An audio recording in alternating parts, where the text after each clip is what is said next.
अकबर सिंह समर्थित प्रत्याशी गुड़िया देवी को ग्राम सभा अंधावा से खड़ा किया गया है और आशा ही नहीं पूर्ण विश्वास है कि हर बार की तरह इस बार भी ठाकुर अकबर सिंह को गुड़िया देवी जी को आप सभी भारी मतों से विजयी बनाएंगे और अंधावा ग्राम सभा का ग्राम प्रधान बनाएंगे। मैं आपका भाई अवधि भोजपुरी गायक विकास पांडे लेके आ रहा हूँ एक और धमाकेदार गीत, आप सभी सुनिए और शेयर करिए।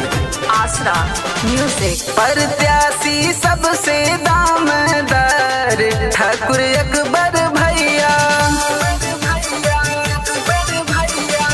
प्रत्याशी सबसे दामदार ठाकुर अकबर भैया, है ये बेजोड़ इनका कोई तो जोड़ नहीं है ये बेजोड़ इनका कोई तो जोड़ नहीं है। जीत के असली हकदार ठाकुर अकबर भैया, दिल के बाले हैं दिलदार ठाकुर अकबर भैया। और ठाकुर अकबर सिंह ने अंधावा गांव के लिए जो किया है उसे भुलाया नहीं जा सकता। 5 सालों में जगह जगह पर लाइट लगवाई, गांव में कोई भी सड़क कच्ची नहीं है, सारी सड़कों को पक्की करा दिया है और गरीबों के हर सुख दुख में कदम से कदम मिलाकर चलने वाले ठाकुर अकबर सिंह सेठ जी को, उनके प्रत्याशी गुड़िया देवी को भारी मतों से विजयी बनाए और एक बार फिर से अंधावा ग्राम सभा की कमान, अंधावा ग्राम सभा की बैकडोर भैया ठाकुर अकबर सिंह के हाथों में सौंपें। अकबर भैया जिंदाबाद जिंदाबाद जिंदाबाद, गुड़िया देवी जिंदाबाद जिंदाबाद जिंदाबाद। जन सेवक है बनते सबके सहारे, इसलिए अकबर भैया सबको है प्यारे।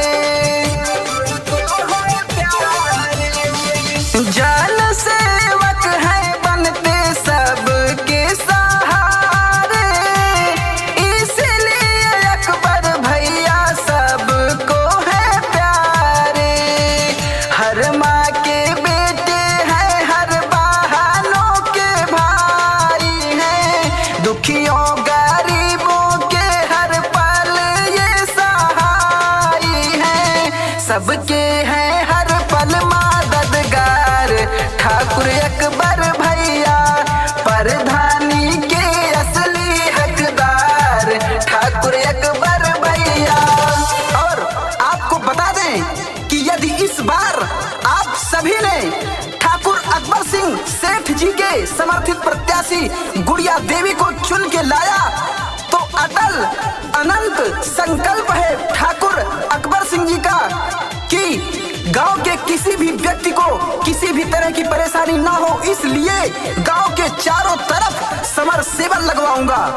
हमारा नेता कैसा हो अकबर भैया जैसा हो, हमारा नेता कैसा हो अकबर भैया जैसा हो, हमारा नेता कैसा हो अकबर भैया जैसा हो। ठाकुर अकबर सिंह सेठ जिंदाबाद जिंदाबाद जिंदाबाद, गुड़िया देवी जिंदाबाद जिंदाबाद जिंदाबाद। युवा दिल की धड़कन हर एक दिल पर राज है, सबके सहायक भाई सबको इन पर नाज है।